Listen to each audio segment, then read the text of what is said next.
تاریخ انسانیت نے، انسانی تاریخ نے اس روئے زمین کے اوپر امام علی سے بڑا کوئی عادل نہیں دیکھا۔ یہ جو اسلامی حکومتوں کے نام پر جو حکومتیں قائم کی جاتی ہیں خلافت کے نام پر، اور پھر وہاں آ کر سوائے گردنیں مارنے، ہاتھ کاٹنے، الٹا لٹکانے، جلا دینے کے واقعات کے اور کچھ نہیں ہوتا، یہ شریعت نہیں ہے۔ بسم اللہ والصلاۃ والسلام علی رسول اللہ وآلہ وآلہ۔ السلام علیکم ورحمۃ اللہ وبرکاتہ۔ سیدنا قمبر علیہ السلام رضی اللہ تعالیٰ عنہ، آج ہم اہل سنت والجماعت کی کتابوں سے سیدنا قمبر کے حالات زندگی پڑھیں گے۔ ایک سوال یہ ہوتا ہے کہ اہل سنت کی کتابوں میں اہل البیت علیہ السلام سے متعلق روایات موجود نہیں، اگر وہ روایات ہیں تو وہ کافی نہیں ہیں، اور پھر جو ان کے متعلقین ہیں جیسے حضرت کمیل رضی اللہ عنہ ہیں یا مالکی اشتر النخعی ہیں، محمد بن ابی بکر ہیں، ان کی روایات کہاں ہیں، ان کے حالات زندگی کہاں ہیں، میثم تمار ہیں اور سیدنا قمبر ہیں، ان کے حالات زندگی ہمیں جاننا ضروری ہے کہ انہوں نے اپنی زندگی کیسے گزاری ہے۔ تو میں نے کوشش یہ کی ہے کہ اس کا ہم آغاز کریں کہ وہ ذوات قدسیہ، وہ اشخاص جنہوں نے اپنی زندگی کا بڑا حصہ اہل البیت کے ساتھ گزارا ہے، امام علی علیہ السلام کے ساتھ، ان کے حالات ہم جان سکیں، اہل سنت کی مصادر سے ہم انہیں اکٹھا کر سکیں۔ آغاز کرتے ہیں سیدنا قمبر کی زندگی سے۔ باقی میں نے اصحاب امام علی کے اوپر ایک سیریز بنائی ہے اور وہ چل بھی رہی ہے، اور اس کو ہم کنٹینیو بھی کریں گے کہ وہ حضرات جو صحابہ کرام میں سے، اصحاب بدر، بیعت الرضوان میں سے، مکہ کے مہاجرین اصحاب میں سے، السابقون الاولون میں وہ کون سے صحابہ کرام ہیں کہ جو امام علی کے اصحاب کہلاتے ہیں، یعنی جو رسول اللہ صلی اللہ علیہ وآلہ وسلم کے وصال کے بعد امام علی کے ساتھ ان کے تمام مواقف میں، تمام مشاہد میں وہ شامل رہے۔ ابو ایوب انصاری رضی اللہ عنہ ہیں، سہل بن حنیف، عثمان بن حنیف، خزیمہ بن ثابت رضی اللہ عنہ، خباب بن الارد، جلیل القدر صحابہ کرام کا تذکرہ میں کر چکا ہوں۔ آج ہم ان اشخاص کی زندگی کا مطالعہ کرنے کی کوشش کریں گے کہ جو خادمین امام علی علیہ السلام ہیں، ہمارے یعنی یہ جو خادمین کا لفظ میں استعمال کر رہا ہوں وہ امام علی کے خادم ہیں، ہمارے تو سرتاج ہیں، ہمارے تو سرکار ہیں وہ ذوات قدسیہ۔ سیدنا قمبر علیہ السلام الطبقات الکبریٰ کے اندر ان کے حالات زندگی میں لکھا ہے 3113 نمبر کے اوپر، قمبر مولا علی بن ابی طالب علیہ السلام، یہ علی بن ابی طالب علیہ السلام کے غلام ہیں، مولا ہیں ان کے۔ بخاری رحمہ اللہ نے اپنی کتاب التاریخ الکبیر میں لکھا ہے ابو شعثاء مولا ابن معمر اسمہ قمبر سماہ علی، ابو شعثاء یہ ابن معمر کے غلام ہیں، ان کا نام قمبر تھا اور یہ نام امام علی علیہ السلام نے رکھا تھا۔ 912 نمبر پر یہ بات امام بخاری نے لکھی ہے۔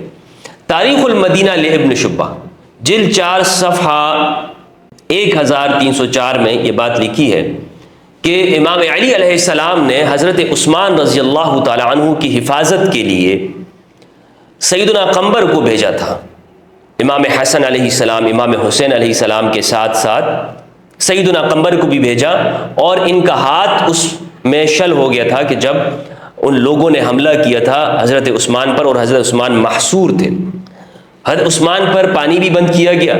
حضرت عثمان رضی اللہ تعالی عنہ نے امام علی علیہ السلام سے مدد چاہی، باوجود اس کے کہ حضرت عثمان نے زندگی بھر جن بنو امیہ کے اوپر احسانات کیے، معاویہ بن ابی سفیان اور دوسرے مروان بن الحکم کی اولاد، عمرو بن العاص اور ان کے جو گروہ کے افراد ہیں، ان بنو امیہ کے لوگوں نے حضرت عثمان رضی اللہ تعالیٰ عنہ کو تن تنہا چھوڑ دیا تھا۔ معاویہ بن ابی سفیان کو دیکھیں تو وہ وہاں پر شام کے گورنر ہیں، حضرت عثمان نے ان کے لیے دمشق، پورا شام ان کے حوالے کر دیا تھا۔ حضرت عمر کے دور میں معاویہ بن ابی سفیان صرف اور صرف دمشق کے گورنر تھے، لیکن حضرت عثمان رضی اللہ عنہ نے یہ احسان کرتے ہوئے معاویہ کو فلسطین، اردن علاقے کے جتنے بھی ہیں، پورا شام جس میں پورا سیریا آتا ہے، یہ سارا ان کے کنٹرول میں کر دیا تھا۔ تو اس پورے علاقے کے وہ ایک مضبوط گورنر ہیں وہ، لیکن انہوں نے کوئی مدد نہیں کی، اپنی فوج نہیں بھیجی، کسی طرح سے مدد نہیں کی۔ اور پھر بعد میں جو ان کے قاتلین ہیں ان کے نام پر جو قصاص کی تحریک چلائی، اس میں بھی آپ دیکھیں تو کوئی اس طرح کا ان کی طرف سے ہمیں نظر نہیں آتا کہ انہوں نے بدلہ لیا ہو. لیکن بہرحال حضرت عثمان نے جو مدد چاہیے وہ امام علی علیہ السلام سے، اور امام علی علیہ السلام نے اپنے دونوں شہزادوں، جنتی نوجوانوں کے سردار سیدہ شباب اہل الجنہ امام حسن علیہ السلام اور امام حسین علیہ السلام اور حضرت قمبر رضی اللہ تعالیٰ عنہ کو بھیجا کہ عثمان کی حفاظت کی جائے. ابن قتیبہ الدینوری المتوفی 276 ہجری نے اپنی کتاب اصلاح غلط ابی عبید کے اندر یہ بات لکھی ہے، اصلاح غلط ابی عبید فی غریب الحدیث صفحہ 118 میں وہ کہتے ہیں، ایک روایت انہوں نے لکھی ہے کہ امام علی علیہ السلام کے دروازے پر کچھ لوگ آئے علم حاصل کرنے کے لیے، تو امام علی نے قمبر کو بھیجا کہ جاؤ پوچھو کہ کون لوگ ہیں. یا قمبر من ہؤلاء، اے قمبر یہ کون لوگ ہیں؟ قال شیعتک یا امیر المؤمنین، تو حضرت قمبر نے کہا کہ اے امیر المؤمنین یہ آپ کے شیعہ ہیں. یہ آپ کے کون ہیں؟ شیعہ ہیں، آپ کی جماعت کے ہیں، آپ کے گروہ کے ہیں. یہ وہ ہیں کہ جو کہتے ہیں کہ ہم آپ کی ولایت کا اقرار کرتے ہیں. شیعہ لفظ کے اوپر میری ویڈیو موجود ہے، انٹرویوز بھی موجود ہیں، وہ آپ دیکھ سکتے ہیں کہ قرآن میں یہ شیعہ کہاں پر استعمال ہوا ہے اور کس معنوں میں استعمال ہوا ہے. ضروری نہیں ہے کہ یہ لفظ جب شیعہ کہا جائے تو ہم یہ سمجھیں کہ آج کی کوئی شیعہ اس لفظ سے نفرت نہیں کھانی چاہیے کہ ہم نے اس لفظ کو ایسا بنا دیا ہے کہ نہیں بھائی یہ لفظ میں یہ سنوں گا تو کیا ہو جائے گا. تو کہا کہ یہ آپ کے شیعہ ہیں امیر المؤمنین. قال وما لی لا اری فیہم سیماء الشیعہ، تو امام علی نے فرمایا کہ کیا بات ہے کہ میں ان میں شیعہ کی علامت نہیں پاتا. اللہ اکبر، شیعہ کی علامت، سیماء الشیعہ، شیعہ کی علامت کیا ہوتی ہے؟ ہائے ہائے ہائے ہائے، کیا بات ہے امام علی علیہ السلام کی. امام نے ایک ایک چیز کو واضح کیا، فرمایا کہ میں ان میں شیعہ ہونے کی علامت ہی نہیں دیکھ رہا ہوں، یہ مجھے نظر آ رہے ہیں. قال وما سیماء الشیعہ، تو قمر نے پوچھا اے امام، یا امام شیعہ کی علامت کیا ہوتی ہے؟ تو فرمایا خمس البطون من الطواع، کہ پیٹ، یہ پیٹ میں چربی سے خالی ہونے چاہیے، یعنی باہر نہیں نکلے ہوئے ہوں. یہ امام علی علیہ السلام نے نشانی بتائی کہ ایسا شخص جس کا پیٹ نہیں نکلا ہونا چاہیے، چربی والا پیٹ نہیں ہو. عمش العیون من البکاء، آنکھیں رونے کی وجہ سے تر ہو، کہ گریہ وزاری کرتا ہو اس کی آنکھیں تر نظر آتی ہوں. آگے فرمایا وَيُبْسُ الشِّفَاهِ مِنَ الظَّمَا، اور ہونٹ پیاس کی وجہ سے سوکھے پڑ چکے ہوں. یہ تین نشانیاں امام علی علیہ السلام نے قمبر کو، جو خادم امام علی ہیں، ان کو بیان کی کہ شیعہ ہونے کی علامت کہ پیٹ پہ چربی نہ ہو، بڑا ہوا نہ ہو، توند نہ نکلی ہوئی ہو زیادہ. دوسری بیان کی کہ آنکھوں میں تری ہو رونے کی وجہ سے، گریہ وزاری کی وجہ سے، اور ہونٹ پیاس کی وجہ سے خشک ہو چکے ہوں، سوکھ چکے ہوں. یہ روایت اہل سنت والجماعت کی کتابوں میں موجود ہے. کتاب الخراج قاضی ابو یوسف صفحہ 195 میں ہے. قاضی ابو یوسف رحمہ اللہ امام ابو حنیفہ رحمہ اللہ کے شاگرد اور بغداد کے قاضی رہے ہیں. امام ابو حنیفہ کی وفات کے بعد ہارون رشید نے ان کو مقرر کیا تھا بغداد کا قاضی. کہتے ہیں محدثنا اشعث عن فضیل بن عمرو الفقیمی عن معقل قال جاء رجل الى علی علیہ السلام عنہ فسارہ فقال یا قمبر اخرجہ من المسجد واقم علیہ الحد.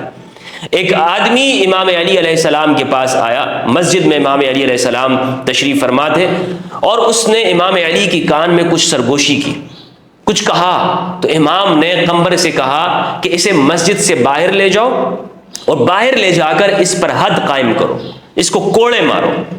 بات کیا تھی کہ امام علی علیہ السلام نے یہ کہا، اور اس نے کان میں کیا بات کہی تھی یہ آگے میں آپ کو بتاتا ہوں. کتاب الخراج کے اندر قمبر سے یہ روایت منقول ہے.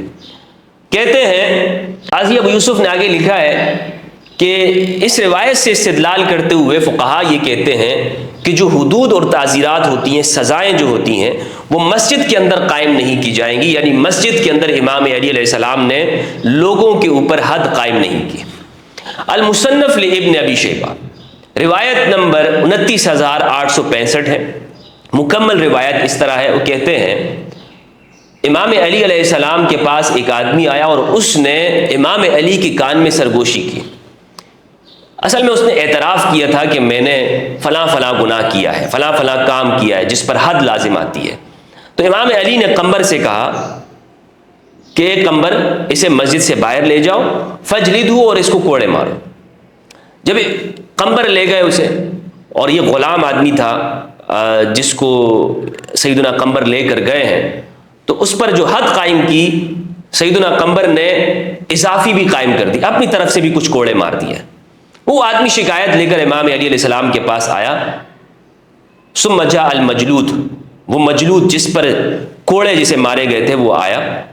اس نے کہا انہ قد زاد علی ثلاثۃ اصوات، اس نے اے امام مجھ پر 3 کوڑے اضافی مار دیے ہیں، جو آپ نے جتنی تعداد بتائی تھی اس پر 3 اضافی میرے اوپر مار دیے، کمر کے اوپر۔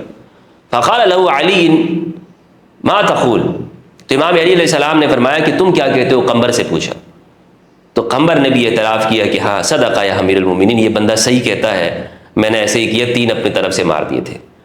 تو امام علی نے اس بندے سے کہا خذ الصوت فجلدہ ثلاثۃ اصوات، یہ کوڑا لو اور تم بھی قمبر کو 3 مارو۔ یہ امام علی علیہ السلام کا عدل ہے۔ تاریخ انسانیت نے، انسانی تاریخ نے اس روئے زمین کے اوپر امام علی سے بڑا کوئی عادل نہیں دیکھا۔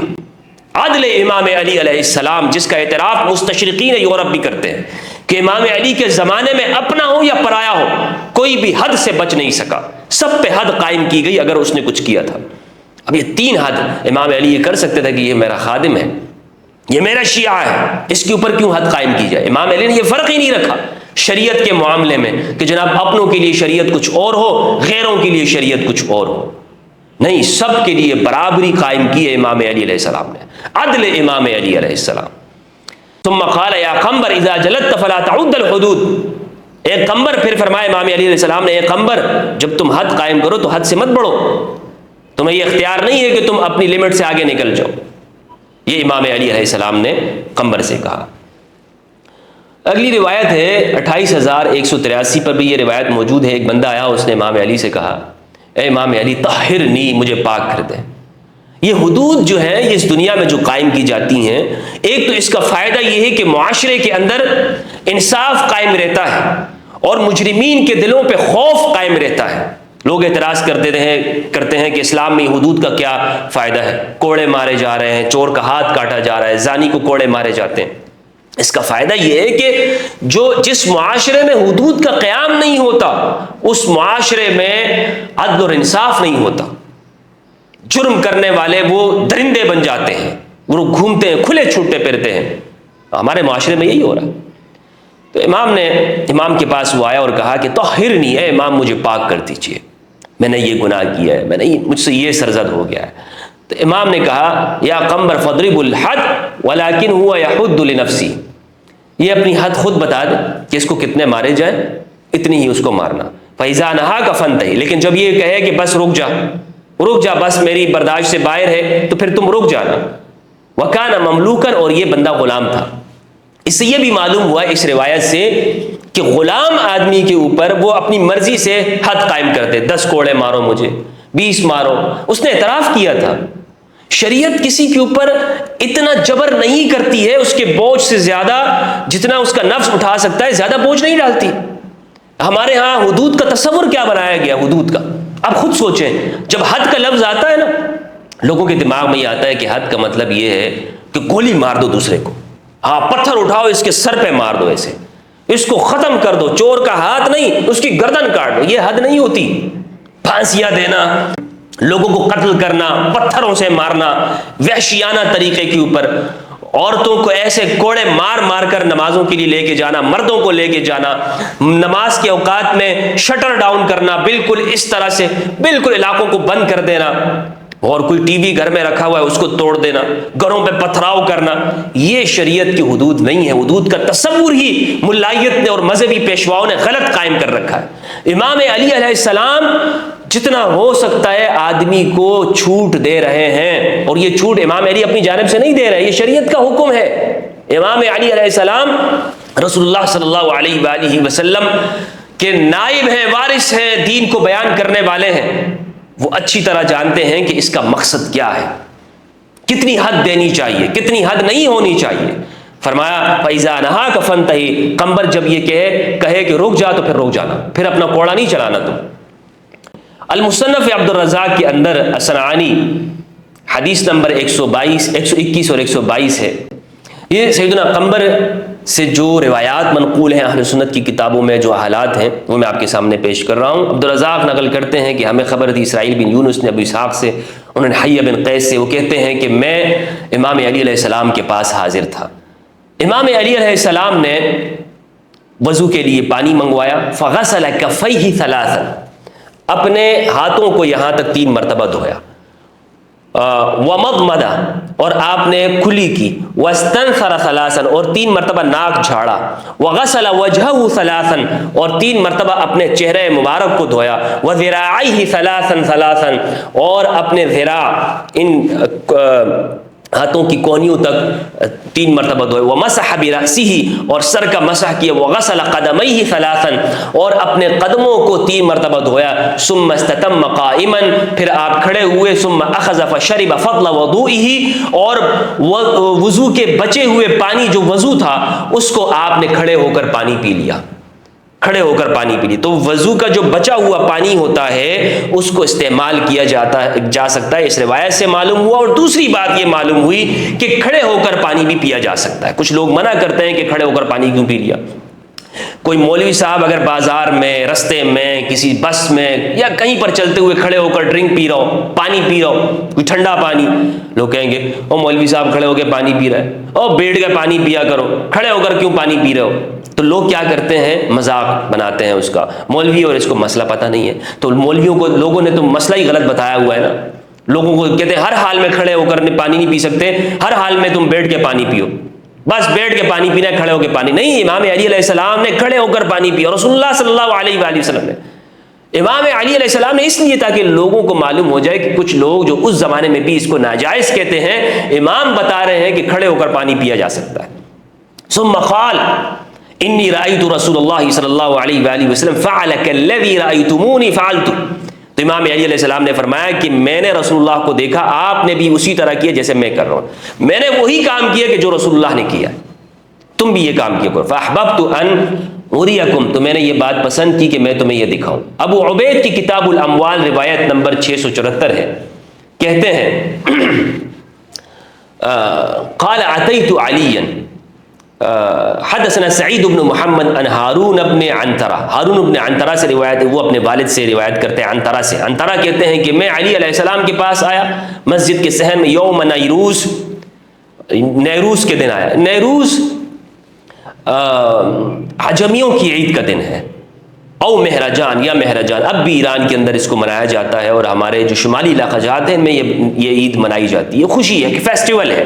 اسلام میں دیکھیں غیر عربیوں کے فیسٹیول حرام نہیں ہیں، ہندو پاک میں فیسٹیول منائے جاتے ہیں، تو یہ قوم کے رسم و رواج ہیں، کلچر ہے۔ اسلام کلچر کا خاتمہ کرنے تو نہیں آتا، ہاں اس کلچر کے اندر کوئی شرکیات شامل ہوتی ہیں، کوئی ایسی چیز شامل ہو کہ جو کفریہ ہو یا کسی انسان کو نقصان دینے والی ہو، جو معاشرے کے اندر امیر غریب کا فرق قائم کرنے والی، اسلام ان رسومات کا خاتمہ کرتا ہے۔ ادروائز اسلام سے پہلے کی یا کسی قوم کے اندر موجود کلچر، رسم و رواج اگر موجود ہے، اجتماعی معاملات کی، معاشرتی معاملات کی، تو اسلام اس کو ختم نہیں کرتا، اس کو قائم رکھتا ہے۔ یہ نہیں کہ اسلام اس کو بری نگاہ سے دیکھتا ہے۔ کچھ لوگ ہمارے ہاں شادی بیاہ کے اوپر موجود جو رسم و رواج ہے کہتے ہیں یہ ہندوانہ رسمیں ہیں، اور یہ ہندوؤں کی کوئی رسمیں نہیں ہے، یہ اس علاقے کی لوگوں کی رسمیں ہیں۔ سندھ کی رسم ہے، یہاں پر ہاتھ جوڑ کے لوگ سلام کرتے ہیں، ہندوؤں کو بھی دیکھا گیا کہ وہ پرنام کرتے ہیں، لیکن یہ اس دھرتی کی جو انڈس ویلی کے لوگ ہیں، سندھ دھرتی کے لوگ ہیں، ان کا رسم و رواج ہے کہ یہ کسی کو ادب کے لیے، تعظیم کے لیے ہاتھ جوڑ دیتے ہیں۔ اگر آپ ہاتھ جوڑ کر یوں کر رہے ہو تو کہیں گے مولوی صاحب یہ شرک کر رہا ہے، یہ دوسروں کو سجدہ کر رہا ہے، دوسروں کو غیر اللہ۔ ہاتھ جوڑنا شرک نہیں ہے، ہاتھ جوڑ کے تو یہ کیا ہے، میں بتانا چاہ رہا ہوں کہ رسم و رواج علاقوں کے ہوتے ہیں، شریعت اس کو منع نہیں کرتا۔ شریعت یہ نہیں کہتی کہ بھائی اس رسم کی مخالفت کرنی ہر حال میں، جو عربی کلچر ہے، سفید لباس ہے، اس طرح کا ہے، امامہ لگانا ہے، عربی کلچر ہی تم نے ہر حال میں اپنانا ہے، بڑی بڑی داڑھی رکھ لینی ہے، یہ عرب کی کلچر ہے۔ ہاں اس کو شریعت نے اپنایا بھی ہے اور اس کے اوپر زور نہیں دیا۔ تو ہمارے ہاں یہ جو کہا جاتا ہے نا دینی حلیہ، دین کا حلیہ، صلحاء کا حلیہ، ہاں اولیاء کا حلیہ ہے، اس طرح کا کچھ نہیں ہے۔ اور اسلام ہر دور کے لیے، ہر زمانے کے لیے کسی چیز کے اوپر اسلام اتنی شدت کے ساتھ، سختی کے ساتھ پیش آنے کا حکم نہیں دیتا۔ تو امام علی علیہ السلام نے اس موقع پر عنترہ کہتے ہیں کہ میں آیا، حاضر ہوا، وَعِنْدَهُ دَحَاقِينُ وَهَدَايَا، امام علی علیہ السلام کے پاس ہدیے رکھے ہوئے تھے اور کچھ بزنس مین لوگ بیٹھے ہوئے تھے۔ قال فجاء قمبر، قمبر آئے، فاخذ بیدہ فقال یا امیر المؤمنین، امام علی علیہ السلام کا ہاتھ پکڑا قمبر نے اور کہا اے امیر المؤمنین انک رجل لا تلیق شیئا، اے امام آپ اپنے لیے کچھ نہیں باقی رکھتے ہیں، آپ کے پاس جو بھی ہدیے آتے ہیں، جو لوگ لے کر آتے ہیں، آپ لوگوں پہ خرچ کر دیتے ہیں، آپ اپنے پاس کچھ نہیں رکھتے اپنے لیے، اپنے بچوں کے لیے، اپنے اہل و عیال کے لیے۔ انک رجل لا تلیق شیئا وان لاہل بیتک فی ھذا المال نصیبا، اور یہ جو ہدایے آئے ہیں اس میں آپ کے گھر والوں کے بھی حصہ ہے۔ وقد خبأت لک خبیئہ، میں نے آپ کے لیے کچھ الگ سے رکھ دیا ہے آپ کے لیے مال۔ قال وما ہی، امام نے پوچھا وہ کہاں ہے؟ قال انطلق فانظر ما ہی، تو کہا کہ آپ میرے ساتھ چلیے میں آپ کو دکھاتا ہوں وہ کہاں ہے۔ فادخلہ بیتا فیہ باسنۃ مملوءۃ آنیۃ ذہب وفضۃ مموہۃ بالذہب، ایسے ایک ٹوکری اس نے دکھائی کہ جو سونے چاندی کے ساتھ بالکل لدی ہوئی تھی۔ فلما رآہ علی، جب اسے امام علی علیہ السلام نے دیکھا فرمایا ثقلتک امک، تمہارا ناس ہو، افسوس ہو قمبر، لقد اردت ان تدخل بیتی نارا عظیمہ، کیا تم یہ چاہتے ہو کہ میرے گھر میں آگ آ جائے؟ اللہ اکبر، امام علی علیہ السلام کا تقویٰ آپ دیکھیں، تقویٰ کا معیار۔ امام نے کہا کیا تم یہ چاہتے ہو؟ ثم جعل یزنها، پھر امام علی علیہ السلام نے اس کو وزن کرنا شروع کر دیا۔ وَيُؤْتِي كُلَّ عَرِيفٍ بِحِصَّتِهِ، اور جو محتاج لوگ تھے سب کو ان کے حصے کے مطابق دینا شروع کیا۔ ثم قال هذا جنايا وخياره فيه وكل جان يده الى فيه، فرمایا کہ یہ لوگوں کا حصہ ہے، ہمارا حصہ نہیں ہے، یہ لوگوں کے مال ہے کہ جو ان تک پہنچنے چاہیے، جس کا جو حصہ ہے اس کو ملنا چاہیے، برابر سرابر دے کر امام علی علیہ السلام نے لوگوں کو وہ مال دے دیا، خود کے لیے کچھ نہیں رکھا۔ مسند ابو یعلا کی روایت نمبر 328 ہے، کہتے ہیں قال ابو مطر رأیت علیا اتی برجل قالوا انه قد سرق جملا، امام علی علیہ السلام کے پاس ایک بندہ لایا گیا، کہا گیا کہ اس بندے نے ایک اونٹ چرایا ہے۔ فقال ما اراک سرقت، امام علی علیہ السلام نے اسے کہا کہ میں نہیں دیکھتا ہوں کہ تم نے کوئی چوری کی ہو، مجھے نہیں لگتا کہ تم چور لگتے ہو۔ تو اس نے کہا میں نے کی ہے چوری۔ امام نے کہا ممکن ہے کہ تم پر کچھ شبہ ہو گیا، اس نے کہا نہیں میں نے چوری کی ہے۔ امام نے کہا کہ قمر اس کو لے جاؤ، اس کے ہاتھ باندھ دو اور اس کے قریب نہ آگ جلا دینا، اور ایک جو جلاد ہوتا ہے اس کو بلا لو تاکہ وہ اس کے ہاتھ کاٹنے شروع کر دے، اور پھر میرا انتظار کرنا یہاں تک کہ میں آ جاؤں۔ تو جب وہ چلا گیا اور اس آدمی کو لے گئے، حضرت قمبر لے گئے اسے، تو امام علی علیہ السلام قال له سرقت قال لا فتركه قالوا یا امیر المؤمنین لما ترکته وقد اقر لك، جب امام علی علیہ السلام جب اس کے پاس گئے تو امام علی علیہ السلام نے اس سے پوچھا تم نے چوری کی؟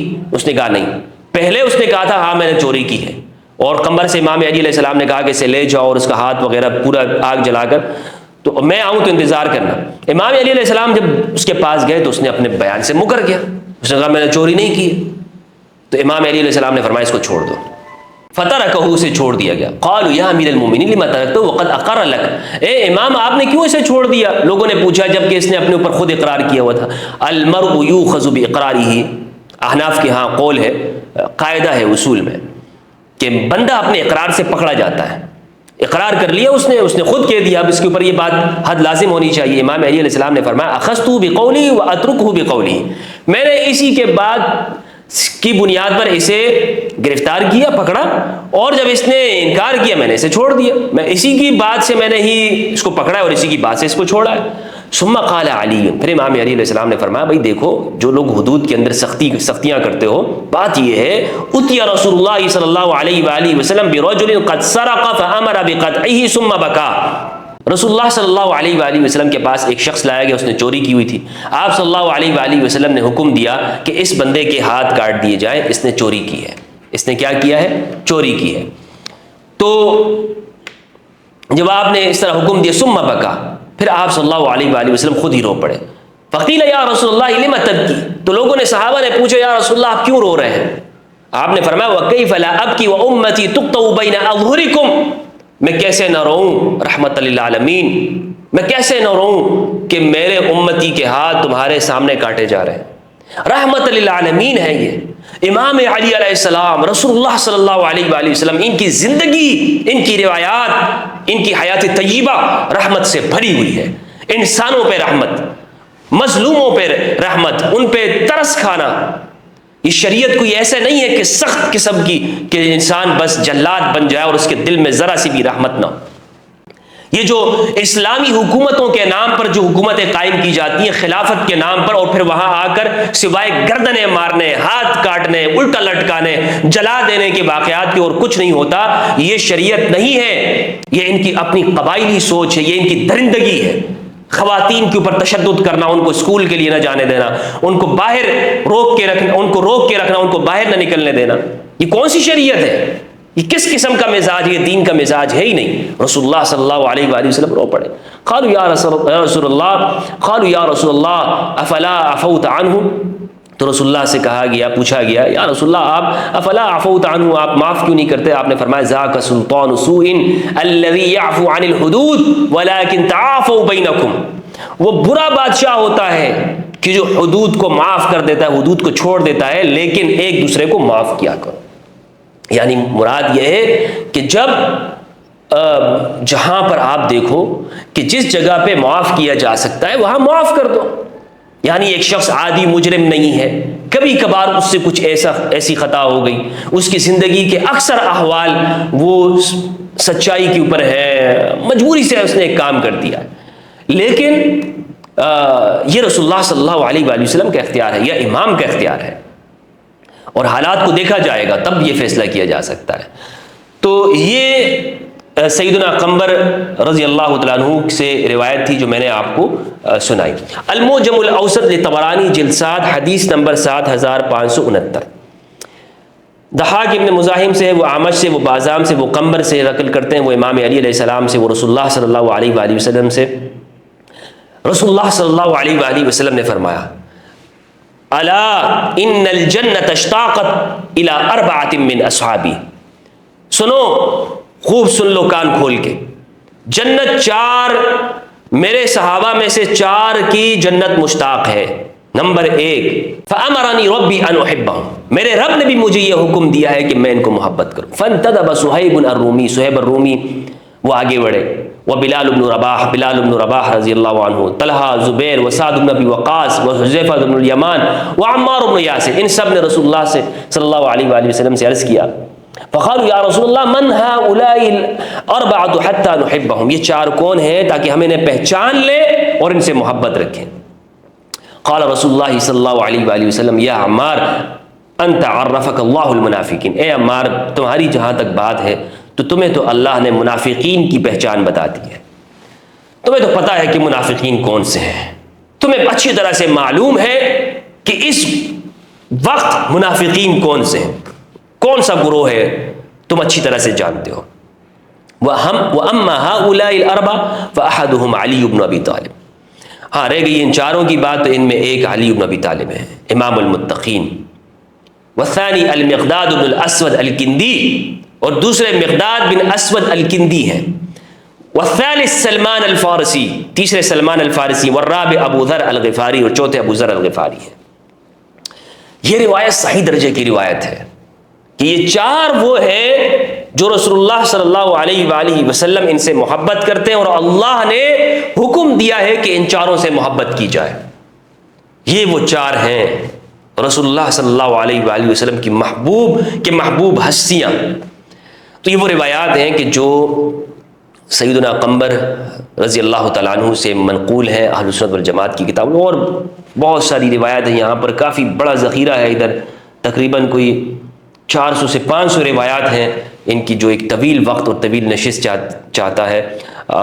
میں اسی پر اکتفا کرنا چاہوں گا، اور اس کی ضرورت یہ ہے کہ ہم ان لوگوں کی زندگی کو پہچان سکیں کہ یہ قنبر کون ہے، میثم تمار کون ہے، خباب بن الارد کون ہے، ابو ایوب انصاری کون ہے، کمیل بن زیاد کون ہے۔